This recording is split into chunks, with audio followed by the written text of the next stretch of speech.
My name is Lenore, and this is a special edition News Tracks video. The following video will be of me interviewing author Marilyn Bishop Shaw and great teacher at Oakview Middle School. Thanks, Lenore. And I want to give a huge thank you to all of the Oakview Middle School News Tracks news team for helping us complete this project for the Department of Education. Definitely. So, Ms. Shaw, when you wrote the book Solomon, what motivated you to do it? I've always loved to read. Have always wanted to write. It took me a long time. I was very much into my adulthood before I started writing seriously. And through my teaching, I have used historical fiction in my teaching a lot. And I have seen how powerful it can be in bringing students who don't embrace history usually into interest in history, and I thought that was valuable. So that's the kind of thing I wanted to write. Is there anything specifically in history that maybe motivated you? Or, I mean, something you learned and then just struck you as something you wanted to write passionately about? There are other eras of history and other people and characters wandering in my head that I would like one day to get on paper, and when I finally retire and don't have to come to work every day, I hope I'll have time to do that. But this one I think really grew out of my own heritage so much because homesteading was a very, very hard business, and it didn't matter where you came from, where you homesteaded, what color you were. It was a hard, hard life. And actually, my maiden name is Bishop, and the Bishop family homesteaded in Jefferson County, Florida, which is just east of Tallahassee, in the very early 1830s. So my family has been around for a long time in Florida. I'm 5th or 6th generation native Floridian. And we're also a family of storytellers. Some of them real, some of them not. But I have just lots of wealth of information and background in history and Indian wars and the Civil War and that kind of thing. And authors are supposed to write what they know. So I wanted to be sure that I placed it in a region that I knew, and this is where I grew up. And so I felt comfortable with that. So what did you think about the level of freedom during the Civil War? I didn't think much of it. I think most of us nowadays don't think much of it. Clearly, it was an unjust system. It was a wrong system. Definitely. However, it is, like a few other dark periods of our history, part of our country. It's part of the way our country got here. And so I think it's real important that we know it, that we don't whitewash it too much, that we don't sanitize things too much, and that we understand what our history is so that we never, ever repeat the mistakes we've made before. Solomon is a very touching book. What part touched you most when you wrote it? Oh, gosh, hard question. I think working with the characters, maybe. I'm not sure one particular episode really broke my heart or that kind of thing too much, but developing the characters, you get very personal with them. You sort of birth them, and most of the time you actually control them and make them do what you want to, and then sometimes the story takes it away from you. But it's interesting, a couple of my very favorite characters aren't the major characters. I love Granny Ma. She's not a real major character, but she is quite a character. And she has so much spirit and spunk, especially for someone who is as old as she is. And she just does not back down. I really like Granny Ma. And I think Manuel is another favorite. He is also feisty and still adjusting to life in a new place himself, and ends up having so much in common with Solomon that they would have never thought until they got to know each other. And Manuel came about in sort of an interesting way. Manuel was nowhere in any first notes or outlines or anything like that. Did not know Manuel was going to exist until one day when I was writing, and once in a while in a writer's work, things just click. You get into a zone, and you just can move, and it's like the keys are just, you hear it in your head and you just get it in there. And Manuel just put himself in the story. And that makes the writing sound very easy. It is not an easy process. But once in a while, you just have a good moment where something clicks. And I've gotten a lot of comments from students that they also like Granny Ma and Manuel both. So did you base anyone off of people you know, specifically Pete? No, actually, the characters are all of my imagination. I mean, I'm sure that I know people who have great character or who are not great character or who are dishonest or honest, that kind of thing. But nobody was based on anybody in particular. Interestingly, the very first talk I made after the book came out was in Mayo, where the book is set in Lafayette County. And I had just about finished the talk, and people were asking questions, and somebody in the back of the room raised his hand and said, "Are we going to recognize anybody?" I think he was afraid he was going to be in it and it might not be good. There are 2 real people in the book, though, and I tried to paint them as accurately as I could as the research gave me information, and that was Captain and Mrs. Dudley. Captain and Mrs. Dudley really lived here in Newberry. They had a huge farm outside of Newberry, the Dudley Farm. Yeah. Dudley Farm State Park now, just 4 miles east of Newberry. It's a wonderful, wonderful place, probably 16 or 18 original farm buildings, not reproductions. Great place to visit. And Captain and Mrs. Dudley really lived. And I thought, well, the cattle drive comes right through this area, so they should know the Dudleys.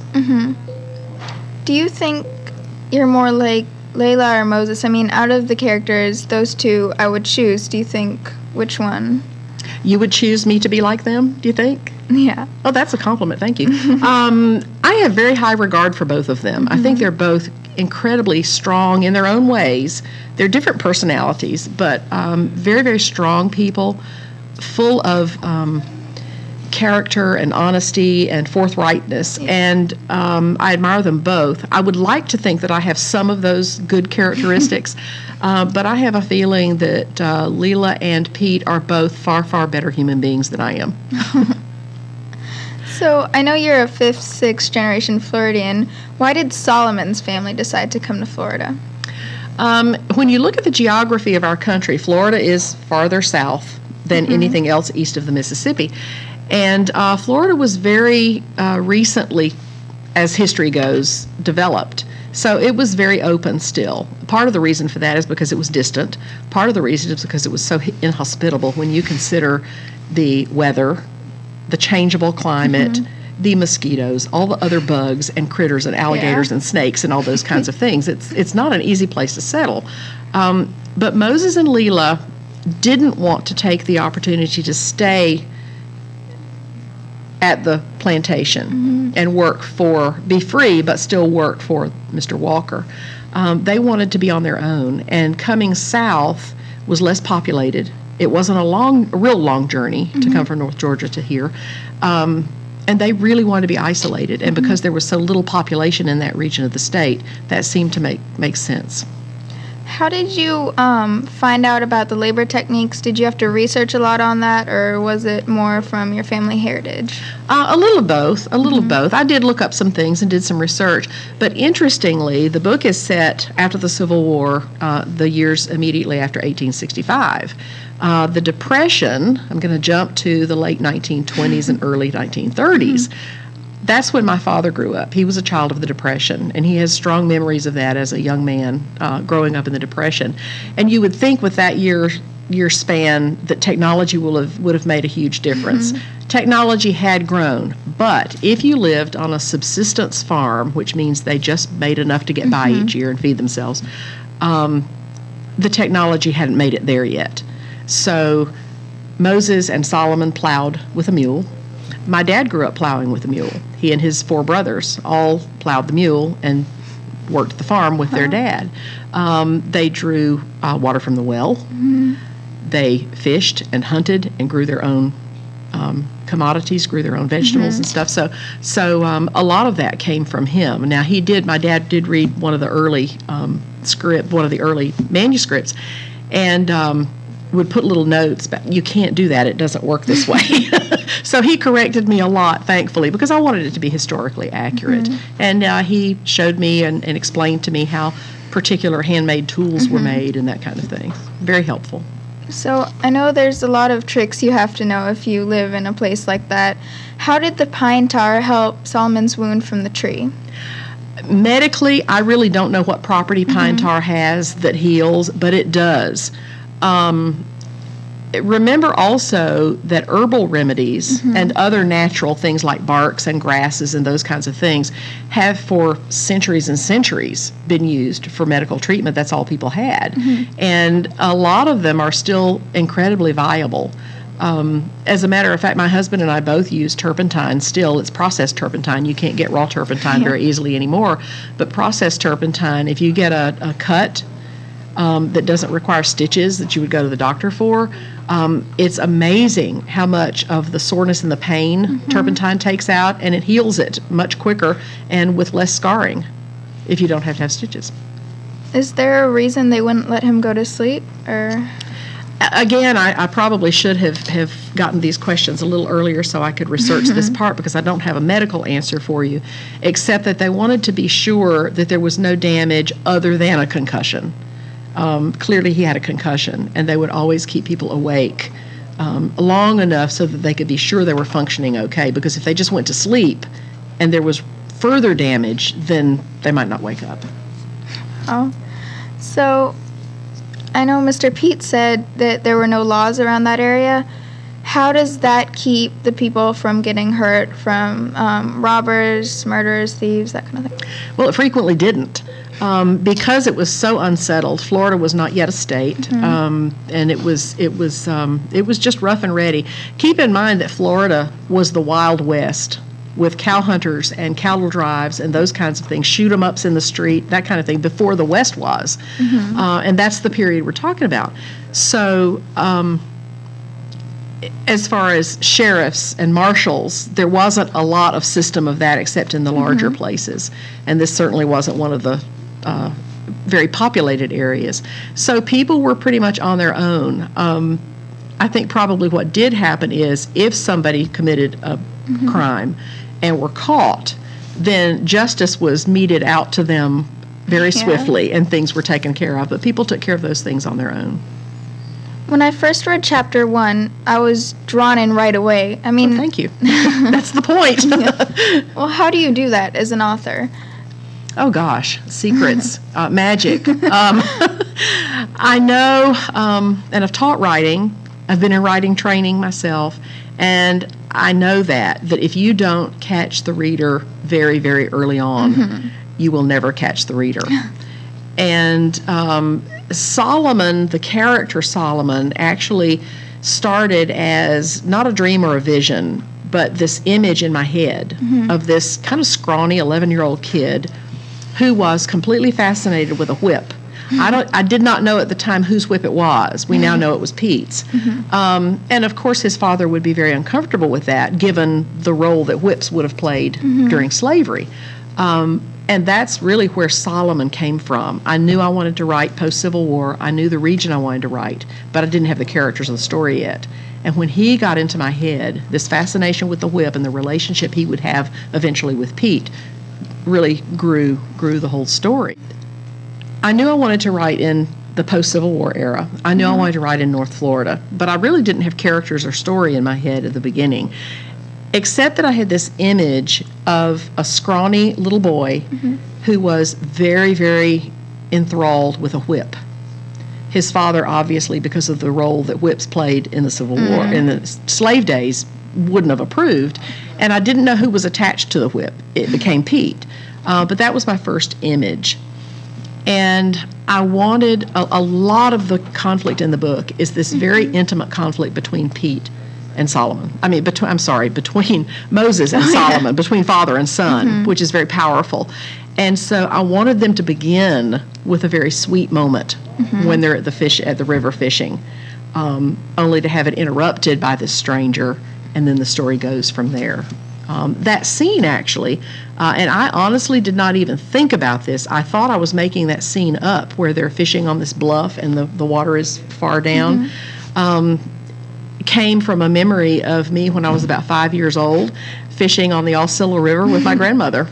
Wow. And I didn't even think about it until long into the manuscript. Is there like an overall theme to this story? And if there is, did you think about it beforehand, while you were writing, or after? Yes, yes, and yes.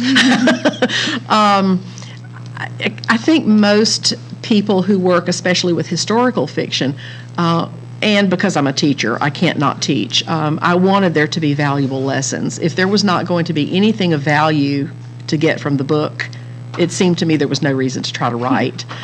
So I certainly wanted people to see an intimate picture of homesteading with that added layer of problem and conflict that comes with the homesteaders being African American.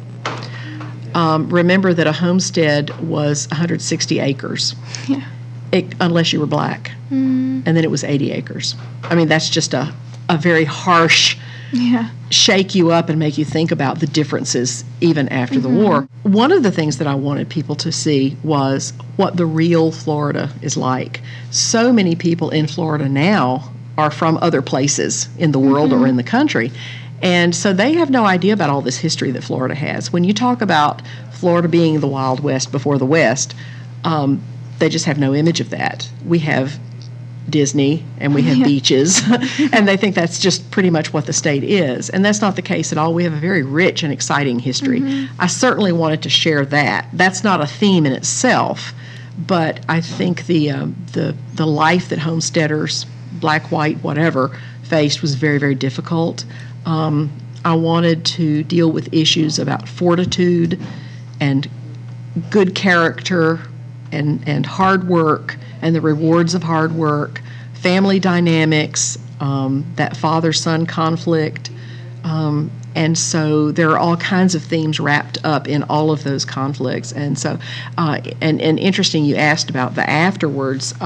As I've talked to people and people have asked me questions, they've actually seen things in the story that I had not intentionally planted there, which is extremely gratifying because if people start to see things you weren't even aware of, then maybe there is some substance there.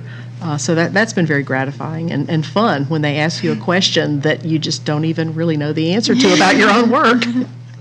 So on a scale of 1 to 10, how would you rate how much fun it was writing this book, you know, put in all the work, all the questions you got, just overall? And would you write this kind of book again? Good question. And that is sort of a roller coaster ride answer. There were times, like I mentioned before, that you're in the zone and it's really coming and it's just getting there. And the work is working itself. That doesn't happen very often, or it has not in my case anyway. The hardest part for me is to get the initial story down. Once I have something to work with, I can cut things out, I can embellish, I can dramatize, I can edit, I can do all of those things and revise. But it's getting the story told to start with that's very difficult for me. It's very difficult as I'm working on the sequel now. I have part of it done. I haven't gotten the whole story told yet, so I can go back and really let myself work on parts of it. But I guess it's sort of the agony and the ecstasy. There are parts of it that are very gratifying and enjoyable, and there are parts that are just darn painful. And I cannot remember who to credit this quote to, but there was a journalist in New York many, many years ago who said something about, I hate writing, but I love having written. So the product is worth the pain, but it's not an easy process. And having taught writing as long as I have, I understand that. And it was interesting because my editor turned the tables on me after 30-something years of teaching and correcting kids' papers. My editor did that to me. And so I had to be open to it. And I was. We worked very, very well together. So that part of the process was fascinating. Well, thank you. This has been fun. Thank you, Lenore, and thanks again to Oakview Middle School and the News Tracks team for letting us do this interview for the Department of Education.